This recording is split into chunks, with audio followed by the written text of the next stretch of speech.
welcome to Let Jamie Talk. I'm Jamie in the tiny studio with Brett. Good morning, everybody. What is going on? Not much. Feeling a little stuffed. Stuffed? Yeah. Well, I don't know when this video comes out, but yesterday was Thanksgiving Day for us. And I definitely ate more about lunchtime than I'm used to. Are you a lunchtime Thanksgiving person? Or it's a mid, was like 2 o'clock in the afternoon. So you eat all morning and then you eat again at 2. That's right. I had a bunch of leftover Mexican chicken burritos for breakfast, which I love. Oh man, dude, if we have leftover burritos. So you like soggy tortillas? Oh yeah, just microwave it, let it steam up in there, whatever happens. It's great. You can't pick it up though. No, it's a fork deal. Yeah. Yeah, no picking it up. Texture is weird. The consistency. Dump a lot of that Let Jamie Talk sauce on it. Oh, here we go. Ooh, boom. Man. Yeah. Makes my day. My wife makes spaghetti usually on like the night before. Yeah. And then same with Christmas Eve. So this year there was 5 of us total, and she made an entire colander full of pasta. And I was looking around like, what army are we feeding? Literally. Like there is so much pasta that it's never going to get consumed. Wow, that's all good. And the sauce to pasta ratio was off. Thank you, honey. Man. It was amazing, but like there wasn't enough sauce. That could be a real problem. To deal with all the pasta. I'm a sauce lover. Oh, same. I like it over-sauced. Same. You know? Yes, agreed. That's what I like. So I got to tell you something I've been working on trying to find a location for something here lately. Okay. And I didn't tell you about this before, so you have no clue maybe what I'm going to say, but like no clue? Probably. Okay. So yesterday, Thanksgiving Day. Okay. All right. I'm up at my mother-in-law's place, which is a big farm. And we split a lot of firewood up there. They burn wood for heat. So I'm splitting all the wood that I can out of the pile that they've had there. And it's getting rotten because it's been sitting too long. This pile of wood. Of course. And is this with a maul or like a wood splitter? Gas powered. Okay. Nice just hydraulic. Not toughing it out. No, I gave that up. So for the last while, I've been trying to find a place where I can dump rotted wood. All right. And they have other stuff like from the sawmill. They have a little sawmill. Sure. And logs that get dropped off. And they're either no good or they sat there too long. Okay, now they're rotten. They're no good for firewood. I've got a stack of those at my house right now. There's a pile of logs the size of this building that I need to get rid of. Wow, that's no joke. So I've been calling around all the people that I know, like in the excavation business, road building. Nobody, I just found a spot today, yesterday, but I've been looking for months. Or even years trying to find a waste area to dump rotted logs. Okay. Because, nobody wants them. Yeah. I wish I had a place on my own land just to dump them, but I don't. So there you go. Sherman, your family doesn't either. They don't have a good place. Now, you could try to stack it up and burn it just to get rid of it, but burning rotted logs. No way, dude. It would take so long. Yeah. That'd be like burning sawdust. We should make a video about that. Yeah. No, not really. So anyway, I called around a couple people, and somebody that I know told me that another person I know has a really good spot, and I'm friends with him. And so I thought, oh, sweet, I'll call him. I'll be like, hey, would you mind, even if I pay you just to, let me dump it by the load or whatever. So I know that he's got a spot. Okay.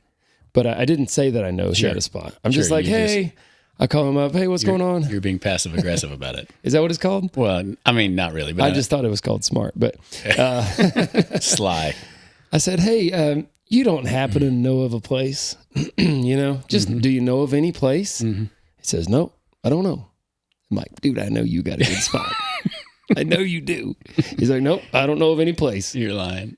And I was like, okay, well, thanks for the help. Shot down. Yeah. So I don't know what people do in other places.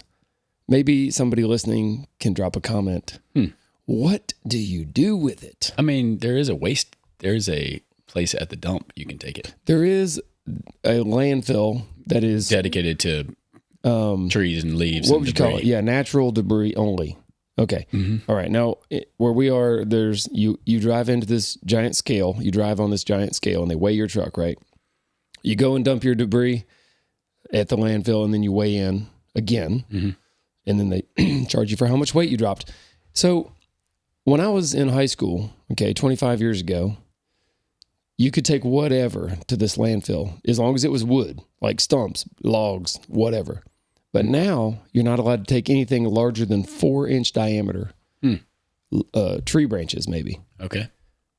And I don't know why that is. That's right. I remember you saying that in the past episode. We may have talked about that before. Yeah. So it's a struggle here. I need a... you just need a bank.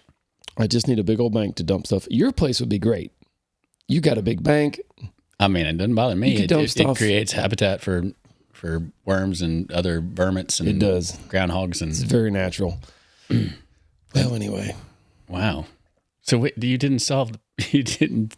Well, I thought you said you started this by saying I found a spot. No, I did find a spot, but it's a secret. Oh, but it's not really a spot because he turned you down. Right, but I found another one. Oh, okay. I found another. But we're not going to tell the world. It's off the record. Okay. It doesn't exist. Gotcha. Wow. But I'm going to go there today. Okay. And drop off some rotted wood. That sounds good. Yep. Is it already in your trailer? Not yet.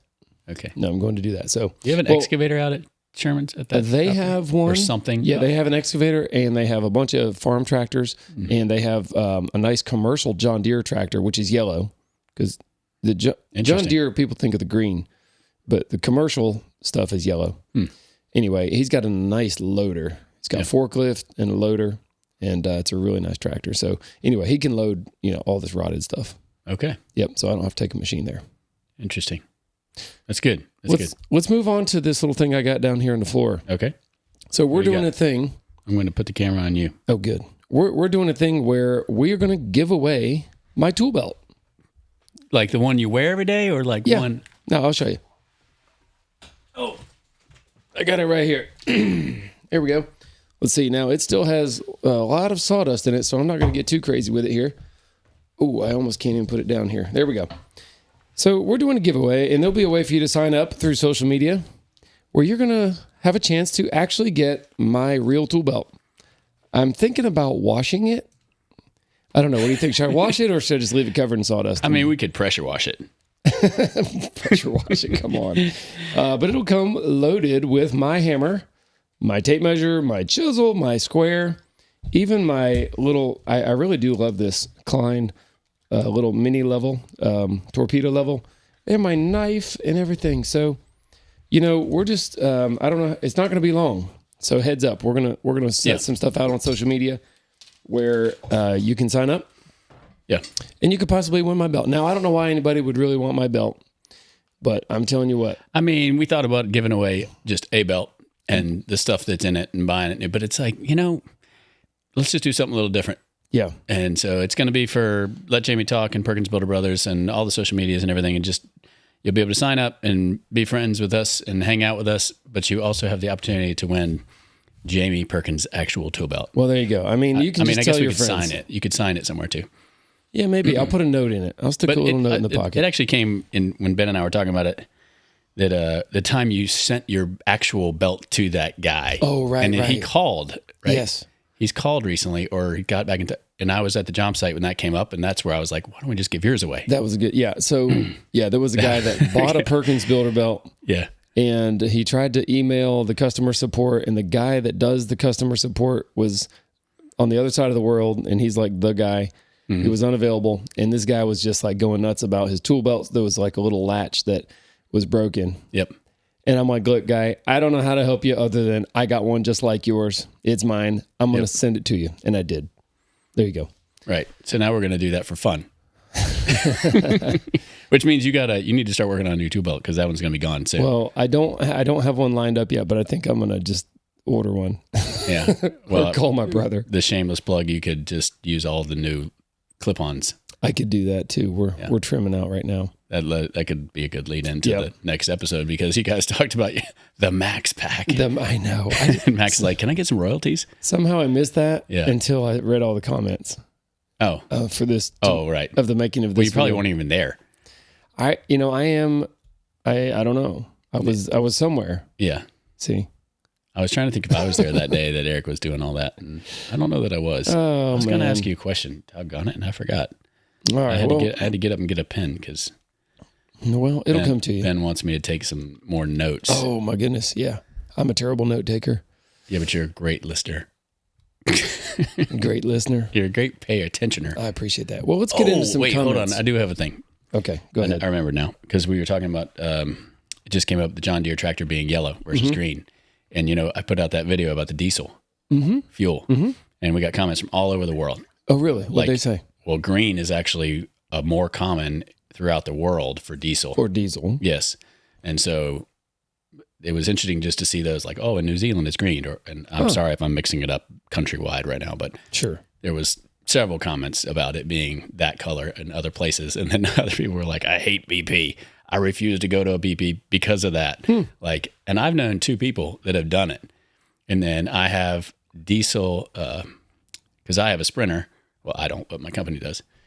And the guy that I take my diesel to just get maintenance, it happens all the time. And he said more often than not, actually what's happening is the truck drivers are making the error, meaning the diesel transfer guys are putting gas in the diesel tanks. Yes, you're kidding. I swear.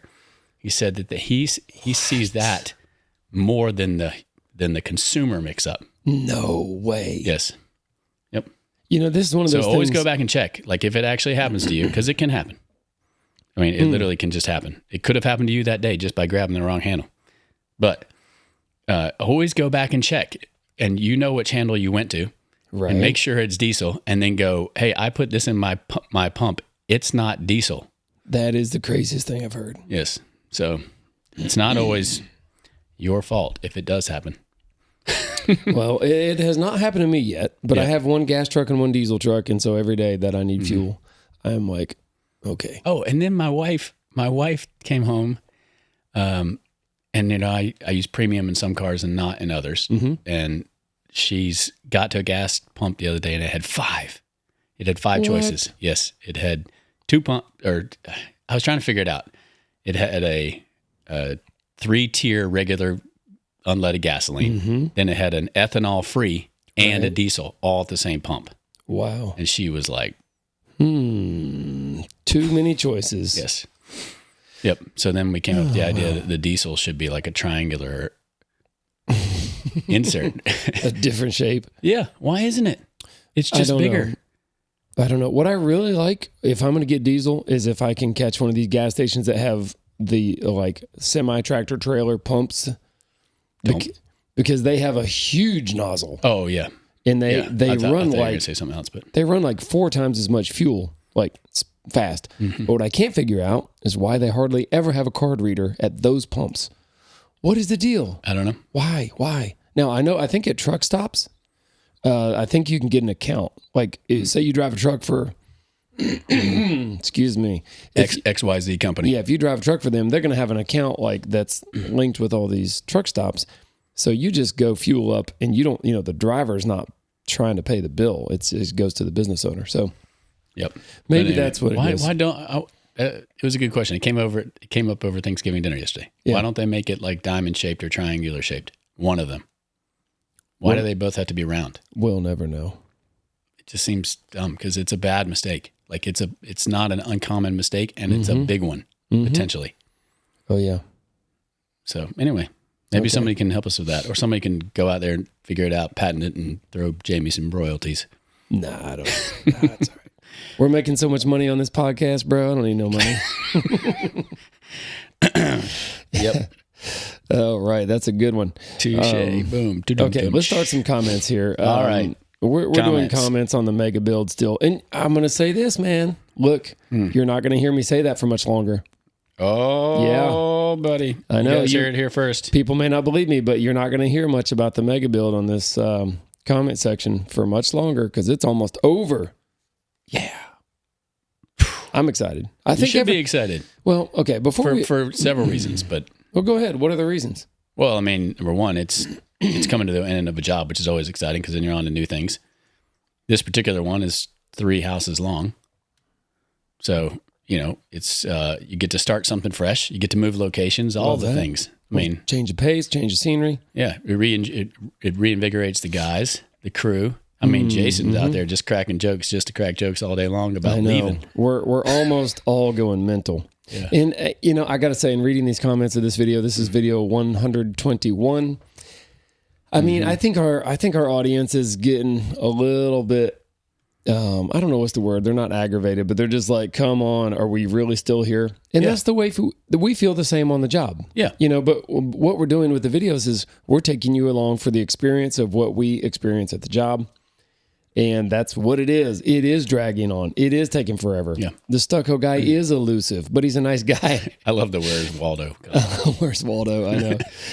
But he's a nice guy. He is a great guy. I actually really like him. This was so funny. Like there are some people that are like, oh, he's such a whatever. But I'm like, nah, he's a great guy. I love this guy. Yeah. All right. So the number one comment, we'll start with that one, which was the most commented comment, is that please put some batteries in the smoke detectors. Amen. Especially after last week's episode here. I mean, the chirping, and people have called them, what do they call it? Ceiling birds. Ceiling birds. I never heard that before. Love it. I saw that. Chirp. And you know what? There's so many smokes in that house. Wait, that's what we call them, smokes. That I'm not even going to go around trying to fix them. And the electrician, that's his job. He'll do it. And so we turn off the main breakers like at night sometimes. Like the whole house will be shut off. Which you should. And, I just can't go around trying to solve that problem. Like there might be a bad one even. When you buy how many, say there's 10 in there, there's a chance one of them is defective even. And if it makes them chirp, then I'm going to let the electrician figure that out. I don't have time for and we did talk about that last episode, that they go bad. They have a life expectancy. Yeah. I mean, you're supposed to replace them. Not just the batteries. Right. Although somebody did appreciate the public service announcement to go buy 9 volts. Oh yeah. And just keep them in your drawer. Definitely buy some 9 volts. Oh, right. Okay. And on the electrical topic here, garage beer cooler. We do miss Brock. Now, in the video, we were looking for a breaker. We were looking for an outlet to use to charge batteries, and this one outlet wasn't working. And I found that there was a dedicated plug in the garage for a beer cooler. Not just a regular cooler, beer cooler. Which is very, very smart because it pulls a lot of amps. No way. Yeah. I mean, speaking from a guy that owns tap rooms and bars and has kegerators and kitchen equipment and all of that, you better have a dedicated circuit for everything. Yeah. Every piece of commercial equipment, because it's going to pop amps, and then the next thing's going to pop. It's going to flip on. It's going to flip off. It's going to pop amps. It's going to pop amps. It's going to blow out your LED lights. That makes me mad when my LED lights. Remind me. Text me later so I can actually order new lights. Yeah. Okay. Whoa, you got lights to order? Or are you just going to go with the same kind of thing? But try the breaker thing.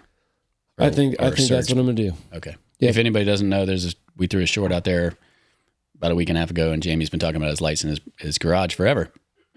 But the conclusion he's come to, that he at least needs to track down explore, is that he's got equipment like his welder that pull or pop amps.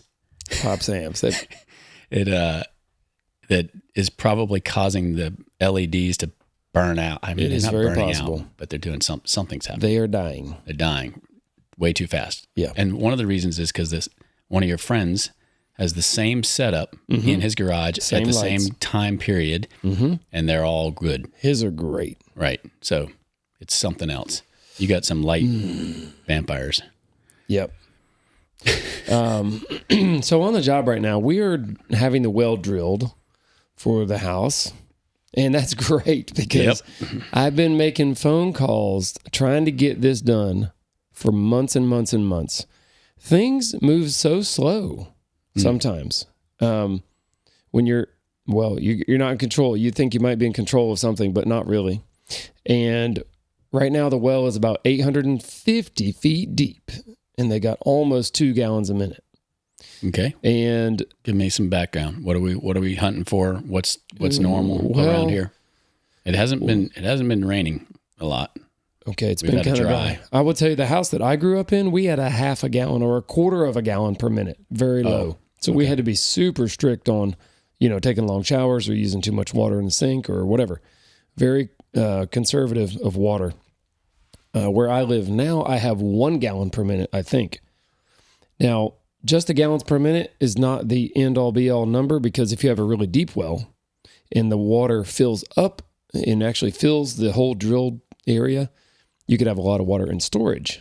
So like for me, for example, my well's 500 feet deep. I only get 1 gallon a minute. Well, that was when they drilled it. I haven't been tested since then. Mm-hmm. But the static water level is 80 feet below the surface of the ground. So I have about 400 feet of water. Of storage. Yes. And the pump is at the bottom. So all that water is accessible. And so unless I'm going to use more than 400 gallons for any single use, which I can't really wrap my mind around what 400 gallons looks like, but it's a lot. It seems like a lot. It's a lot. I wash cars and have not run out yet. So for them, they actually stopped drilling because they're going to see how much height the static water level ends up being. And so that they can gauge, well, okay, they have this much storage and this much flow. Should we try to drill deeper and get more flow or more storage or whatever? Now, it's kind of interesting and fun. Have you ever dropped a rock down a well? Nope. I've actually never done anything with a well. I've never owned one. I've been around them, but not. Mm-hmm. I'm a city folk. You're a city folk. Okay. It makes a cool sound. So the way that they test for the static water level, they take a little rock and they drop it down in the hole. You gotta be kidding me. No, and they know how fast the rock falls and how far the distance is per the amount of time. They just time it and they say, okay, that rock fell for 3.5 seconds. That means it's this deep. Sure. And they can hear it. It's 9.8 meters You can per hear it go second ping, ping, times ping, ding, velocity. ding, ping, ping. Yeah, it is like bouncing off the inside of the casing until you hear it hit the water at the bottom. Bloop. And you can hear it. It's crazy, dude. It's wild. There's an abandoned well. I wonder if they do that everywhere or if that's just I bet they do. The country way to do it. It is very... And I don't mean that in a bad way. That's just where we live. I mean, there's probably really precise. You could use a laser tape measure or something weird. I don't know. Maybe. Probably not. Yeah. Probably not. Why reinvent the wheel when it works? And it's fun. They probably do it because it's fun. Yeah. Better test that again. Well, it's like walking around like a docent, right? Isn't that what it's called? Dowsing. Dowsing? Mm-hmm. So are you a docent or am I making that up? I don't know. Okay, but you're dowsing, right? No, you're just dropping a rock. No. I know. In this case, you're dropping a rock, but you're doing the stick thing. Okay, yeah, the dowsing. It's around here called witching for a well or witching for water. Witching for water. But you can do it for like a septic or something. You can do it to find almost anything underground as long as it's wet. Or, I don't know. Or a water source. That's a good question. It could be a wire though. What if you're hunting a wire underground? I don't know. Work for a wire. I think it would. Do I need to check on? I don't know. I'll be honest. I don't really know, but you could search it up. My mom actually is good at this. And I've seen your brother do it, and I've works. Literally watched him do it. I don't know how it works. Where were we doing? Why were we doing that? I can't remember. We were doing it, but he was doing it, and it worked. It totally worked. It's crazy. Jason's done it too. Yeah, I have a friend who has a septic, or he's attached.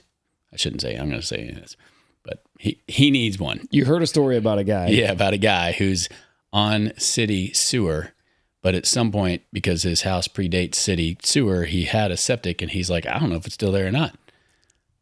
And I'm like, well, you should probably find it, just to know. Mm-hmm. Sure. I mean, okay. I wonder if they would have crushed it. No, wait, they didn't crush septics around here back then. Do they crush septics now when they abandon them? Here? I know they do in other places. I've never heard of someone crushing one just to abandon it. Really? Never heard of that. I've heard of a dump truck driver driving over one and crushing it, not on purpose. I can tell you in the state of California, which is obviously an anomaly for most building codes, but I had one in a home that I remodeled, and I only lived there for like 8 years, just so everybody knows. And and they couldn't believe it. They could not believe it was still on the ground because it should have at least been crushed and filled with sand. It's a safety thing. You don't want an empty bucket because eventually it dries out if there's nothing going into it. Right. So you want it filled up. Even though it was a concrete one, you still don't want it there like that, empty. Well, it could be a hazard for sure. Yeah. So, okay. But I don't know if they do that everywhere. It seems like a good idea. I mean, or remove it. But ain't nobody want to take that thing out. Okay. All right. So the well is good. People were surprised. They were like, I can't believe you built this whole house and don't know if you have water. But we've talked about that before. It's risky. It's risky. I mean, worst case scenario, they get a rain barrel, like a big one. See, I don't know if you can do that for water supply. Storage tank. You have to be able to. I don't know. You can't drink it, can you? Well, they could have a barrel. There is water on the mountain. They could have it pumped if they could have it pumped to a storage tank and then service their house is what I'm getting at. Okay. There are other ways for them to have gotten water to this property had the well run dry. Mm-hmm. Sure enough. In theory. Well, every time we talk about wells, the well driller. Bad jokes. Yeah, it's bad. The well driller was telling us about a development that they're drilling a well in right now where all the roads are put in, so there's no houses, okay? So they're kind of doing things in order. Mm-hmm. They're drilling a well before a house is built, but they put all these roads in. They did the underground utilities for electricity. They've bulldozed out house pads. Man, you're coughing as bad as me. I just choked on my own coffee. Sorry, y'all. I have choked on my own spit before, and that is pretty terrible. Yeah, I'm not doing that. Okay. This is a coffee. So they've already drilled 4 totally dry wells, not a drop of water. They're on their 5th, which they claim to be the last resort well drilling. And if it doesn't get any water, then they're going to have to basically abandon the subdivision. And they've probably spent $100,000 or more just putting in the roads. I mean, yeah. So what's the price per well? Like, what is it? There has to be a foot depth generally. Yeah, there was. Well, when I did mine, it was like $12 a foot, and that was a long time ago. Yeah. So I don't know what it is now. I'd have to text my buddy and ask him. Okay. Hey, let's talk about this post that we trimmed out. Post. Man, people are going nuts about this post, and I went nuts about it when I had to trim it out. And where do you want me? That's just as good as any. That's good as any. It's a little wacky there. I'm trying to put some temporary blocks up. They're going to represent my finished pieces of trim, so I can figure this thing out. This post is twisted, and we struggled with it. And most people, I say, the cry of the commenter is that we did a really terrible job because it should have been mitered on the outside corners. And in my own defense, I didn't want to do that. Well, really, truly though, all the rest of the beams, you can see some beams even behind me there. Mm-hmm. They're built in the same style. Sure. It's just an overlapping butt joint. And, the plan for this post actually was potentially going to be to have a metal post, just a solid square metal post. And people have asked, why don't you do a solid wood post also? That could have been an option. But anyway, it was the thing that Brock was going to do, a square metal post. And there's going to be metal handrail stuff that goes in and around it and all this. But, with Brock being gone and the job just proceeding, we just didn't do that. And nobody was asking me to do it. The homeowner didn't ask me to do it. We just left it and we just closed around it. And I wish that post wasn't even there. I wish we didn't have to have it, but it is supporting the floor above. There's a landing at the top of the steps, and somebody said, why don't you just stick a beam out the thing and make it? Well, that wasn't in the plan at all. You know what I mean? Mm-hmm. There was no plan for that. Actually, there was no plan for almost anything in this house about how to actually build it. So this is what we built, and we struggled to trim it out. Yeah. So this is on the main level, this post. So this one's sandwiched between the basement and the upstairs. That is right. Yeah. That is right. Okay. All right. Next comment here. What's the list? The list, I think that was the electrician. Oh, okay. had used that for a notepad. I'm trying to read it. Loft, handler, microwave. Yeah, those are all electrical. Leave 3 on for somebody. Mm-hmm. All right. Yeah, that's right. It's good. It's not all checked off. We need to work on that. Now it's covered, so hopefully they didn't need that. Yeah. Somebody here, this is a great comment. I really appreciated this one. The comment is, it's really a shame that all the people who will stay in the house for years to come will never know how much planning, struggle went into so many of its aspects, like the staircase, so much thoughtful, creative, and careful work that no one who stays there will ever see or notice to appreciate. That is pretty much true of almost everything we build, although at least it's on YouTube that somebody saw us or could see us build the whole place. But even at that, you're getting a small view, even when you watch all the videos, a small view of all of these, all the thought and all the struggle that goes into building this thing or anything that we video. So yeah, that's the thing. I mean, that's almost like with everybody, it's everything.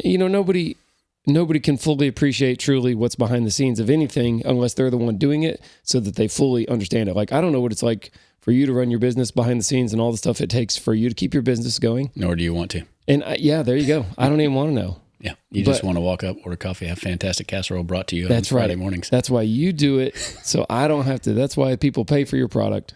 That's right. So they don't have to do it. And that's why people hire me to build the house. So they don't have to go through what I go through. Mm-hmm. But I guarantee you there will be lots of stories told about this house. Oh, yeah, for sure. Sitting around the campfire. But I will also say that is one reason for our Airbnbs that we provide people with history throughout the house and everything, and then they can go look at it themselves. And we have, we have comment books or, guest books in all of them. And the comments are unbelievable. Like, oh, I didn't even know this is a Perkins Builder Brothers house. And I didn't even know who they were until we got here. And now I can't believe the history of the house. And so it's having video evidence of the majority of it, at least, is really cool. So that person's not wrong in saying part of a home is when it's being built. And that's, it's cool. Yeah, it's pretty crazy. I probably have like 5 pictures of my house being built when I build it. It's probably all. Yeah, no, of course. Got no videos, no nothing. Yeah. A few little pictures. Oh, well. I didn't have a smartphone either, though. So. Yeah, times are different. Yeah. Do you go back and watch the Perkins Builder Brothers videos? Or, I mean, I know you do now, and I know you did before, but I mean, Eric has millions of hours of footage from homes. I can't even imagine. I don't go back and watch them for pleasure. Right. I just don't have time. Yeah, of course. I really don't. Maybe you will someday. I did live You should with the boys and with the kids. Maybe when they get older. It'd be interesting. They might have some interest in actually building something. Hey, look, here's my dad. My dad building back when he was. I'm going to say something really terrible. All right. Brace yourself. I don't want to get too crazy about this, but I do think at sometimes that I am in a lot of videos and they're out there and they'll be there forever, basically. And someday, whenever I'm gone, if my kids want to watch a video of me doing something, they can go watch it. Yeah. It's actually cool. I don't like to think about that because I don't like to think about B&B going. But are we going to get deep here? No, we're not. That's it. That's it. But, I don't know. I mean, like I have photo albums, of my grandparents and all their stuff. And my grandma wrote a autobiography. That's amazing. Yeah. And so we have all that, but to have actual video record and, just all that, it's kind of cool. I like it. That's all I'm going to say. My daughter is the last Hackshaw. She's it because I'm the son. I'm the only son. I have a sister, and then I only have one child, and said my daughter, and so my name stops with her unless she keeps it. She should keep it. She's talking about it. I mean, she's got to get married, and she's only 18, y'all. So we're not pushing this. Yeah, but it's a thing. Wow, never thought about that. She actually takes it more seriously than I do. I'm like, whatever, I'll be dead. But she takes it very seriously, which I appreciate. Just so you know. I think that's good. Yeah. Okay. Well, that's enough deepness for now. What? No, I'm just kidding. Deeper dives doesn't just have to mean into the podcast. What do you want to talk about, Jamie? I don't know. On this post-Thanksgiving morning. Post-Thanksgiving. We're going to talk about this post for another second. All right. Sounds good. Because I had a lot of people. Oh, man. I'm getting a phone call. So this is it the secret stash guy for the logs? No. I actually, when sometimes you're looking for something online and it turns out that's a kind of a custom thing and you can't get a price on it. You have to submit an email to get a price or a quote. So this is actually a stair company has been trying to call me relentlessly because I submitted a request for a spiral staircase that I was trying to find some specs. I just need to know how wide is the landing at the top. And the only way so I submitted this request, dude. They called me within 30 seconds, blowing me up multiple times a day for a week. Did you use an alias? No. You should have. No, I should have given your phone number. The first thing you did is, oh, thanks a lot. First thing they did is Everybody, I'm the one that answers all the emails anyways. I know. Just so everybody knows. You're the best, Brett. But I do actually a lot. Most of the time I'll say, hey, Jamie, what's this? But I appreciate that. Yeah. Okay. Well, anyway, next comment here. Why didn't I use a piece of engineered wood for this post? Engineered wood would have stayed straight and wouldn't have twisted or warped. And that's totally legit. Mm-hmm. It would have been great. We put these 3 studs in here thinking at the time that we did it a long time ago that these will probably get pulled out. Now, even if they would have been permanent, would I have done it different? Probably not. I mean, you put 3 posts together, it's totally good. And by the way, the area that's holding of the stairs and the platform is only like probably 10 square feet worth of floor if you divide it out into the tributary area. Gotcha. So it's literally holding next to nothing. Now that the stairs are put in, you could literally saw that post in half and it couldn't fall because of the way the stairs prop up against the platform like that. It can't fall. Yeah, understood. It's like a key wedge, there you right? Go. Isn't that what it's called? Mm-hmm. Something like that. The maybe not a key wedge, but a key. Yeah, keyway or a key. Keyway, that's like right. At the top of a brick. I was surprised right there. Eric's explaining how much it actually twisted, and you couldn't even do the drywall. Mm-hmm. But having 3 nailed together, that the 3 would still twist that much. Holy moly! Yeah, they can and they could and they would. I've had. What's crazy is, you would just think that they would hold each other. Yeah, you put multiple pieces together, you would think they would have probably some opposing forces, if any, and they would have canceled out of it. But I've got entire packs of stud material. Okay, so like an unopened bundle of like, how many comes in a bundle? Oh man, I'm trying to think. A couple hundred. That was good. Okay, so there's a couple hundred studs in a new pack, and you cut the strapping, ping, ping, the bands. And then I saw at the end of the pile, every stud twisted the same way. What? How is that possible? I sent it back. I did not use it because I was like, this is going to be a struggle of struggles. Yeah, the whole thing. The whole stupid bundle. Your tape measure's not going to hook. I'm like, no. Okay. Yeah. Now here's that's bunk. I got to bust somebody's little bubble too. Okay. Well, I didn't mean to belittle it and call it little. Okay. I don't know how big the bubble is. All right. I got to bust somebody's bubble. Somebody says, so glad you didn't sub out the stairs. If you had done it, it would have altered the universe and crushed Christmas as well. I don't know what that means. Subbing out the stairs. Okay. As far as the finish work goes, I did sub it out, and I am. It's I don't think that's what they're talking about. I think that's what they meant. So currently there's a guy named Neil. He is installing the treads and risers and doing an amazing job. Mm-hmm. I mean, this guy has got patience for days. That's awesome. So, there's like, I think 19 steps on each run. So 38 total. And in each winder, there's like 7 winder steps. I'm telling you, dude, it is, I think he's worked, I'm trying to think, maybe 6 or 7 days on it so far. Mm-hmm. And he's not done. But he's doing absolute precision work. And there's not any room for error. There's no room for error. There's no room visibly for there to be, that board's cut too short or the wrong angle. And we have material that is special ordered, super expensive. I mean, stupid expensive. I'm aware. And would take a month if we ran out or if he cut. And I bought a few extras, right? You don't do something like this and say there's no extras. That's just asking for trouble. Anyway, I am relieved to not have the pressure for me to do it. But also the biggest reason that I subbed it out is so that I can be freed up to do other stuff. Mm-hmm. So that the timeline, I'm busy with my crew doing other stuff, finishing the handrails on the decks, finishing the decking, and doing kitchen cabinets soon, while somebody else is, doing the stairs. That's great. Is there, and this may be a stupid question, but is there a bullnose or anything at the edge? Yeah, so... Okay. I mean, we can talk about that. I'm sure it'll be on a video. We can talk about it later, but you're talking about him being so precise. Is he doing it because there's no trim between that and the baseboard? No, yes, that is correct. That is one thing. So I'm going to translate that for everybody is that the skirt boards are installed. Skirt board, yeah. So you're right. I don't know if you can see my... Yeah, the skirt board must go first, okay? Right. That's this board right here. Yes, there you go. Now, it's on both sides, of course, all the way around, even around the winders. Mm-hmm. And so the say a standard tread has got to be cut tight to both sides. And I got a spoiler for you. They're not square. You can't just cut a 90-degree square cut on the ends of your treads and expect it to fit with perfection. No, it will not, cannot. Got to use a spider. Yeah, you got to use a jig.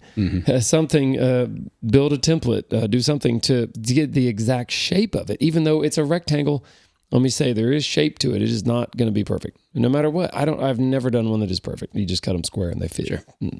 And then, of course, the triangle ones, that's a whole nother thing. So, but there's no bullnose or anything between the skirt and the tread.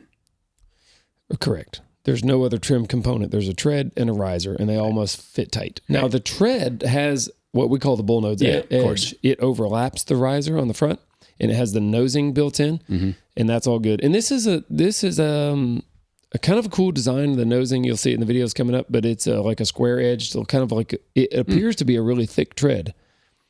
So a standard tread is 1 inch thick, right? Just a solid wood tread.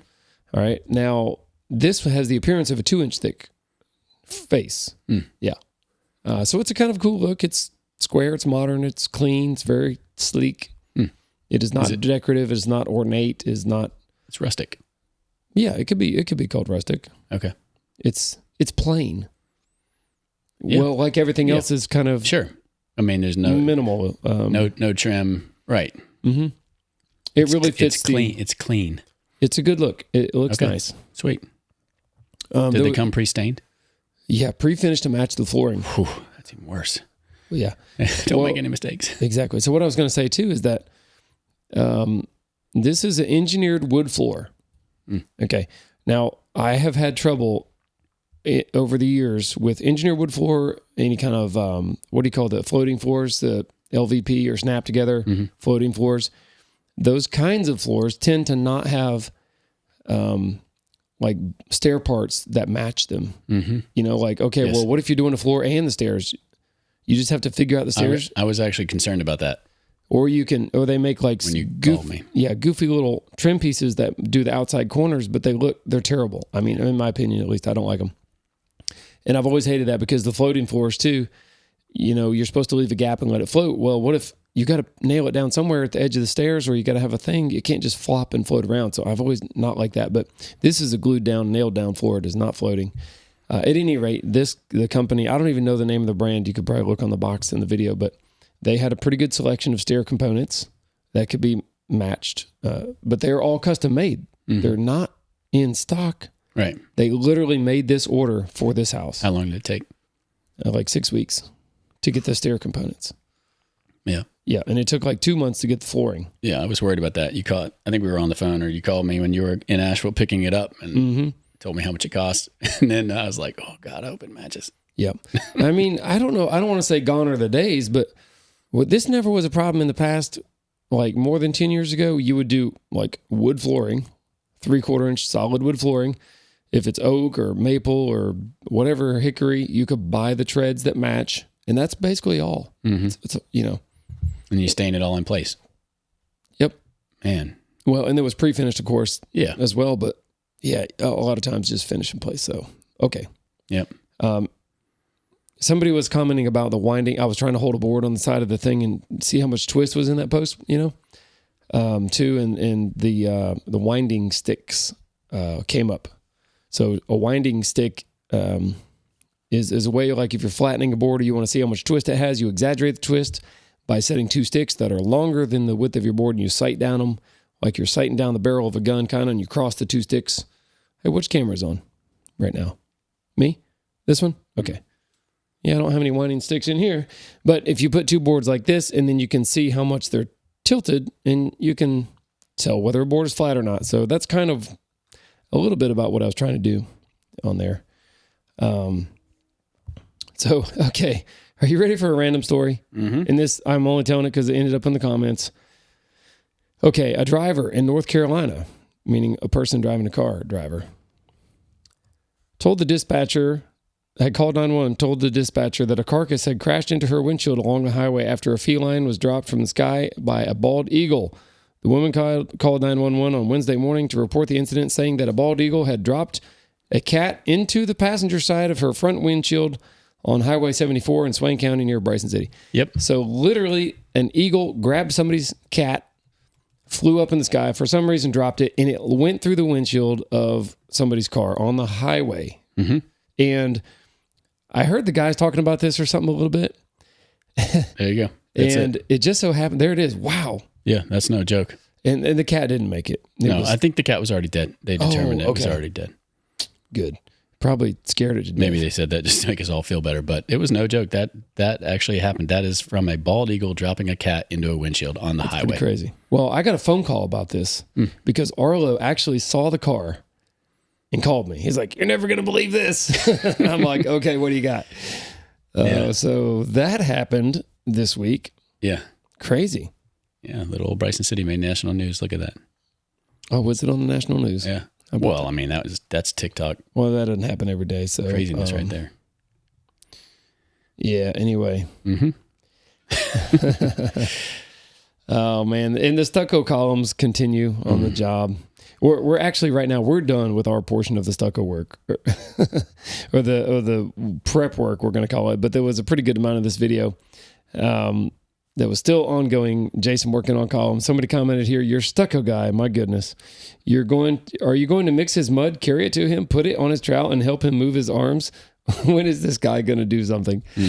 And the question is, I don't know when he's going to do something, or the answer, I don't know when he's going to do something. But I think I already shared this, though, that the finish work on these is not necessary for the final inspection, and it's going to be okay. So there you go. Okay. Oh, wow. Oh, man. And it's not going to happen. I mean, you're going to have in theory, a CO. That is what's going to happen. You're going to have the CO, and the columns are going to look like they're going to look. Although there's a sneak peek right there.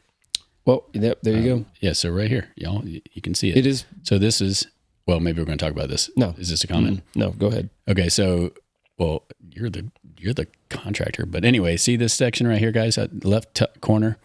This is a first coat, which it'll get more than one, right? It'll get three. It'll get three. So, but this was done in these areas where the handrails are going to go, so that you guys could go ahead and install the handrails. That's right. Except those are the only two columns that got done to that degree. Yeah, and then he left again. Yeah. But it's okay. The handrails, as I think Jamie's explained before, maybe you can do it again if you want. You got it. You're doing great. Thanks. I'm drinking my... All right. So the handrails, the post is sitting... I don't know which camera I'm actually on. Why am I doing this? There's a post, right? I'm drinking and oftentimes you connect the handrail directly into the post itself. Mm-hmm. Okay, but that's not actually what's happening here. The handrail system is freestanding. It is. It is connected. It's got its own post. Mm-hmm. So it'll be slightly an inch. Actually, 3 inches. 3 inches. So an actual an approved gap. Yep. Away from the post. And is that because of the size of the base? The base plate's a little bigger than the post size, and to give the guy a little bit of room. Yeah, but to also actually be able to stucco behind it. Yeah, the actual appearance of what I think that's an appropriate look. Yeah. Yeah, so all the posts are screwed down to the deck. None of the posts and none of the handrails contact the columns. Yeah. Or the siding of the house. Right. Which I really like. Oh, that is actually really nice. I mean, they're gonna be painting the house again. That's really nice. And I just really like it actually a lot. And that's an Envision system? It is Envision Outdoor Living. Mm-hmm. And something that I think is like the coolest thing about those posts, they have adjustable tilt things in the base plate. You need me to get you close up. There we okay. Go. Well, we don't. This is going to be in an upcoming video, so we'll get into detail. We'll hold there. Oh well, all right. But anyway, there is. It doesn't have to happen for the CO. No, and it probably and it's not gonna. I will say it's going to make me sad when I walk away from a house and I look at it and I say, "Wow, that looks good. I did that, or my crew did that, and all that." This one, I'm going to walk away. I'm going to say it still looks not finished, but that's okay. We'll go back. Oh, I don't want to go back. Okay, somebody asked about boots, Danner boots. Mm-hmm. Says, are they as comfortable as Keens? Looking for a composite toe boot for work that's comfy. Now, I don't wear safety toes or steel toes or composite toes much. I really don't, because, I mean, just in general, that type of boot is less comfortable than one without it. But I think the Danner boots is the way to go. That's just my opinion. I love the Danner boots. And how long have you worn them? I've had Danner boots for probably going on 10 years. Yeah. Same. I did a blind shootout at a boot store because I have in my mind this predetermined idea of what a work boot is and what it looks like. And I had been wearing traditional, like thick leather work boots forever, some steel toe and some not. And my feet were hurting. I was getting like blisters on my feet and like big calluses in places. I'm like, why do I have a giant callus on my foot? It's because my shoe is uncomfortable. And so I was like, I'm fed up. I'm going to go find a comfortable boot to wear. And so I got all the boots and I just tried them all on without trying to judge what they looked like or what they've, what my idea of a work boot was. And after I tried them all, I landed on the Danner, and I had never had Danners before that time. And I've had them ever since. Because you don't have to wait for them to break in. You just put them on the first time they're comfortable. And now you know a guy.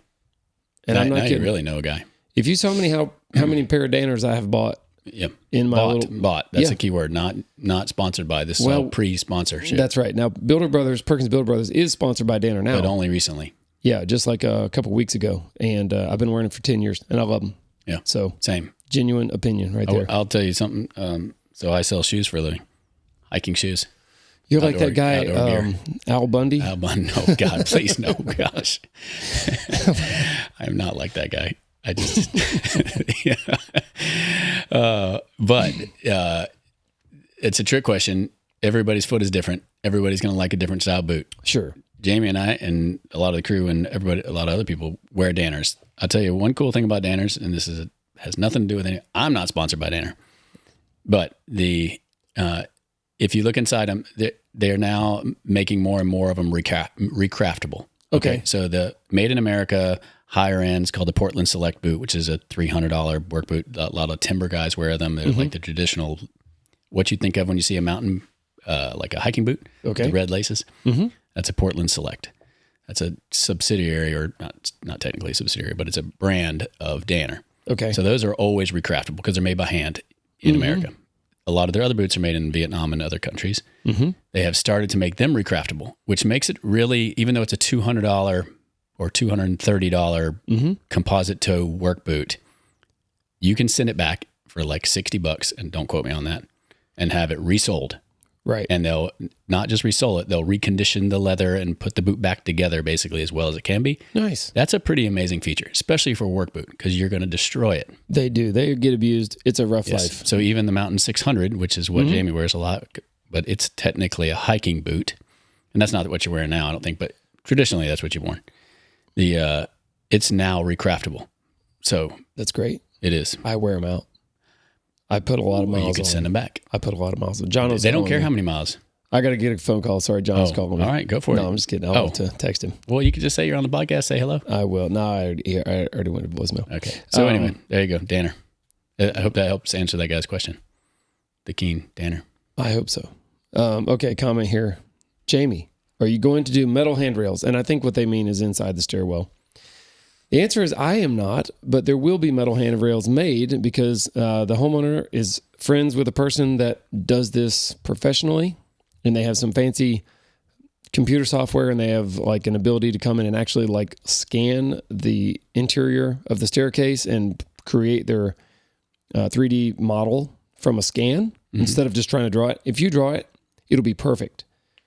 If you scan it, you'll have all the information of the actual job, and it's not going to be perfect. And hopefully that will make it easier for them to like laser cut all the parts and make it. Cool. So that has already happened as far as it's supposed to have been looked at. I wasn't there because the homeowner is doing that, and they're supposed to do it, and I'll find out later before the job is done. So yeah, you have to have that for a CO. Oh yeah, I am. I'm looking forward to seeing it, and I'm also looking forward to not doing it. So yeah, I mean, it's not just a straight run to a second floor handrail, which you do a lot.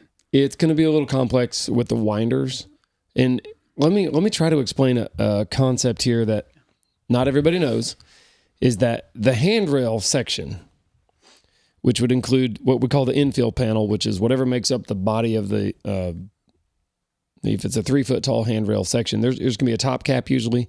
And so, for example, the infill could be cable rails. It could be these aluminum horizontal balusters that we're using. It could be vertical 2x4 or 4x4 or 2x2 pickets. That is considered a guard. That is to keep you from walking off or falling off of a deck.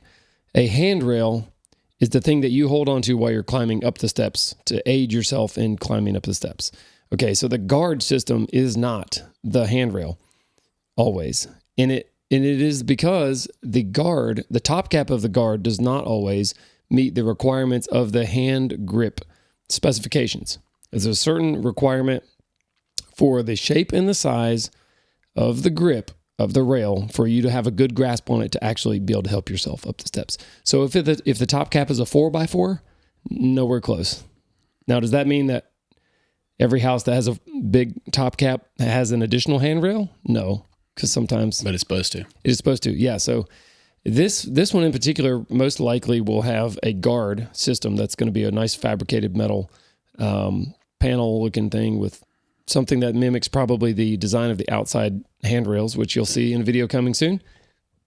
And then it will have an additional handrail that has to be continuous, going up the straight set of steps and then curving and rising around the corner of the winders of all those triangle-shaped steps, and then continue on up the next run until it gets to the top of the platform. Right. So this is not a very good camera shot of it, but where Jamie is right here, this is open at the level of the skirt board, basically. So that's what he's talking about. So this side over here will have a continuous, unbroken, all the way up. Well, it's actually not going to be on that side. It'll be on the inside. Oh, it'll be on the inside. Yep. Okay. So this will be the only one. And then it'll continue to wrap here all the way around this corner. Now, some of them hard to tell in this camera angle, but yeah, we don't exactly have a shot picked out to display this, but the right side, I got you. As you're going up on the right side, we would typically do it on the inside of a winder or the inside of a turn because that seems to be where you want to walk. And also the design of these steps for the rise and the run to work out really perfectly at the walking path is defined at a certain distance away from the handrail. And so when you walk up this staircase, you're basically going to walk in the middle. Yeah. Okay, it's a 3-foot wide staircase. You're basically walking in the center, 18 inches or so. And but the walk path was defined as 12 inches away from the outside of the handrail. And the handrail typically is going to be 3 or 4 inches off the wall. So a foot plus 3 or 4 inches, puts you really close to where we're at in the center. If you go really wide and you get into the bigger pie-shaped step pieces, your rise and run gets thrown off pretty bad. So at any rate. Now, what's crazy, though, you look in the code book and you look at this walk path section where it defines this like formula for how you're supposed to figure this out. It's deleted now. Or it's omitted. It is interesting. They're deleting it. I don't know how, because I even called the inspector. I'm like, look, I'm just telling you, man, I'm doing my absolute best to design this stairwell in the rise and run at the walk path to be perfect. And I put a lot of time into it. And he's like, well, that section of the code is deleted. And they don't recognize the walk path as a factor. I'm like, what? Yeah. So, well, I mean, to me, it still is. That seems like the smartest. Yeah. Okay. I don't know. But that's residential. It is residential. Now, I will say in commercial, you will almost always have a guard and a handrail. You'll notice that they have different codes for commercial. But there's also 20-foot wide staircases in a commercial building. Yeah. So you're gonna, if you need the, I don't know. I've never thought about it in my life. Yeah. If you need handrail assistance and you're in a commercial building that's got like a 20-foot wide staircase, you go over to the handrail. You better go to the handrail. So if you're just falling in the middle, you're done. You're just going to roll down till you get to the bottom. Yeah, that's crazy. Because isn't that kind of what it's for? It's a natural like catch it area. You catch yourself. I don't know. Maybe not. The handrail thing, I don't know. Like, for example, the front steps on the house, we've got 3 steps. It's 4 risers, but 3 steps. It's 30 inches tall. Or we could put a little bit of dirt. Like if you have a deck that's 30 or less, or let's just say less than 30 inches, you don't even have to have a guard rail around your deck. You could just be a straight drop off onto the ground. Yeah. But if you put a set of steps to it, you have to have a handrail going up the steps, even though the guard rail is not required because you're not exceeding the height of 30 inches. Do you need one on both sides? So no, we're just doing them on both sides. Yeah, okay. Just the appearance. But you only need one? I think you only need one. So you could do one handrail, not even a guard, just a freestanding piece of metal going up in a rail. I mean, I've seen that before around here. I'm down the hill. I saw a piece of pipe, a little tiny. Oh yeah, we've got one right here in the studio. Yep. Anyway, this thing's off the record, but all right. No, it's not. It's totally fine. I know. It got inspected. It's all good. Yeah. Anyway, so that's a better picture real quick, just so if everybody can see that. This area right here, this is where the stair rail and guard will go right here. Which, if you're in the 80s, you would have just put a pony wall there and called it good, which was so ugly. I know. But okay, anyway. I'm about to run out of comments here, so we're gonna wrap it up. But I got, I think, 2 good ones here. Somebody asked, and we may have talked about this. I can't remember everything can you believe I can't remember everything that we've talked about on the podcast over the last year? All right, the comment is, why don't you have a construction trailer? It looks like it'd be better than having everybody carrying their big tools around every day. And while I don't disagree, I'm always afraid someone's going to break in and take my stuff or steal my whole trailer and the tools. And I think we've talked about this already quite a bit. We have. But it is definitely something. Just take the wheels off, man. The people, BYOW. I know. Bring your own wheels. Dude, it don't matter if it doesn't have wheels. They'll just drag it out of there with a pickup truck and just drag it on down the road. Yeah, they'll steal it just to steal it. Listen, man, I own retail stores, and the amount of people that just steal stuff just to steal it, blow your mind. It's actually kind of freaky. Okay, that's terrible. It is. All right, last comment here. This one's a little bit of a slam here. On you? Yeah. Or me? No, me, I guess. Okay. Everything. Me, the crew. That's better. When are we going to meet your grandkids? I'm sorry. You just ruined the comment. All right. I'm going to start over. When are we going to meet your grandkids? That way we can meet the people who will actually finish this house. Oh, that's good. I did not see that one. I wonder how many thumbs up that one had. Let me tell you. 1, but it was probably me. Okay. All right. I get it. Yep. It's coming soon. I'm telling you, man, we're getting close to being done. You are. It's exciting. And I've been up there a couple times recently, and it's like all of a sudden you're just, you're reinvigorated. I think I used that word multiple times today, but you're ready to rock and roll. It's like, oh, finish line. And not in a bad way. It's just like it does. No, this is called the horse's smell in the barn. Mm. You heard that before? No, but okay. The horse can smell the barn. Sure. There you go. You've been out on a long trot. Yeah. You know you're getting close to home. Gets his giddy up back. Yeah. Ooh. Oh, okay. Gosh. Yep. All right. Well, this has been fun. Hold on. No, you're not done yet. No, I'm so done. No, because this is, I wanted to talk about the shower. Who does this thing have an operator's manual? The shower, I haven't even looked at it really in depth. This thing is sick, dude. It is pretty sweet. We've got the champagne gold trim there. It's got the handheld thing. It's got the regular shower head. It's got the rain head. It's got this blending valve. It would have been so good that's right the there controlling. If the water was on. The selector. Oh, yeah. Oh, man. Yeah, I'm excited about getting water in the house. In the tub, I don't know if there's a shot of the tub. But anyway, nice. The tub is in. By the way, that's the bathroom shower wall, y'all. It's a giant window. It's an 8-foot tall window. Or maybe it's only 7, but I know she has no neighbors. There's no neighbors. But that's a lot. Look at that. That's crazy. I've never built a shower that had a giant window in it like that. Mm. So, yeah. Whatever. It's tempered, by the way, in case anybody wonders. Oh, look at that. There you go, guys. What is that? What is that? What is that thing? My blue truck. Oh, it's on the job site. Yeah, it goes every day. Did you watch the comment or what they said about it? About my truck riding off into the sunset? Yeah, just watching Big Blue. First of all, look at the view. Yeah, it's the pretty view crazy. in the winter. The view in the wintertime from up here is amazing. Oh, yeah. It definitely is. That's looking west. Obviously, that's the sunset. Mm-hmm. And you can't see any of that in the summer. Nope. Especially the Porta-John. The old Porta-John there. Here's a tip. When you're putting your Porta-John on site somewhere, put it where the truck driver coming to service the Porta-John doesn't have to make you move each time. Because it is such a pain. You get a bunch of people working. They're in there. It's a good tip.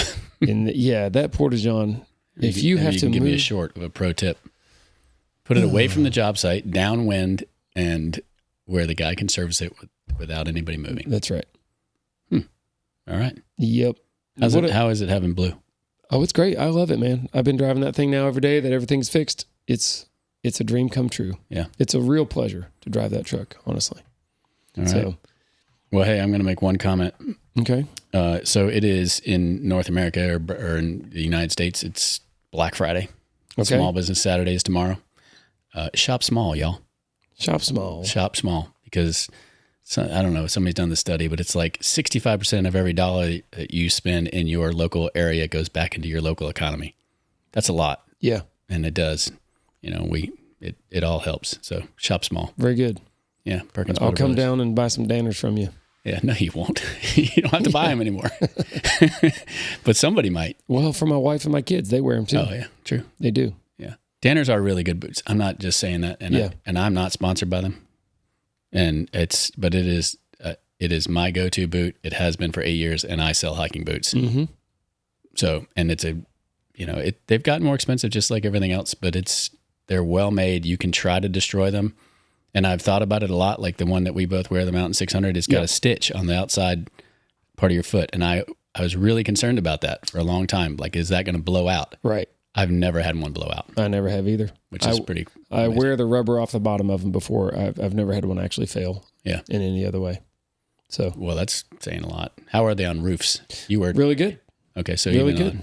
As a matter of fact, it's one of the best things. They are grippy. Yeah, they have a Vibram or Vibram, however you want to say it, sole, but because a lot of guys wear tennis shoes on roofs. I don't like tennis shoes. I used to wear tennis shoes when I was a teenager on job sites. But do you call them tennis shoes or do you call them sneakers? Tennis shoes. Tennis shoes. Yeah. But a lot of roofers wear them, right? Because regular work boots on roofs are not grippy. No, a big old clunky traditional work boot I don't like to wear on a roof. Yeah. Or anywhere. But your Danners are good. Yep. Okay. Yep. Fantastic. And that's not a plug. That doesn't mean anything. It's like climbing a mountain. Just saying. Yeah. Just a little rooftop mountain. Yeah. Well, I mean, you do. That's one of the reasons a lot of people prefer the Vibram sole. It lasts longer, but it also is a little grippier on slip, like on wet rocks or whatever. So when you're buying a hiking boot, people look for it, even though it's a premium. It's kind of like Gore-Tex, even though Gore-Tex is just a brand. And a lot of people have their own proprietary water membrane or waterproofing membrane, like inside of a boot. But people will look for the Gore-Tex. Right. But it's like $25 more. Right. To get the name brand, yeah. Cool. Yeah. Well, this has been educational. Yeah, there you go. What do you want to talk about? You want to interview me? No, not today. Not today. Yeah, no. I ran out of coffee. I got nothing anyway. All right. I'm just here for the fill-in. You're doing great. You're doing great. Well, everybody, I appreciate you watching, being here, sticking around, and we will be back with another episode in a week or so. And so Jamie in the wild tomorrow. Jamie in the wild's coming out. I'm always out there in the wild, and somehow somebody's filming me out in the wild. Funny how that happens. And we never know what's going to be next in the wild. We just think of what might be fun. We'd love some ideas. We're trying to come up with ideas of what to film in the wild. Yeah. I don't even know how I got in the wild. I don't either. Just one day trying to fill more content to the world. Well, people want to watch something. Well, they don't just like watching us sit around talking. So they want to see you actually doing something. Well, I do plenty of stuff. So It's a tough thing to do though, because to do a proper video of you in the wild can take a long time. It can, and that's something we don't have. Not really. Maybe we should just go ride for cars and Porsches on curvy roads and laugh. That'd be fun. See if anybody watches. I don't know. We'll just have to try it to find out. Oh, okay. Sounds good. What are you doing later? Not me, man. It's Black Friday. I'm about to go get killed. All right. Well, we're going to go. Appreciate everybody again. Thanks for leaving comments for us to make these videos about. Be curious, and if you don't know, just ask.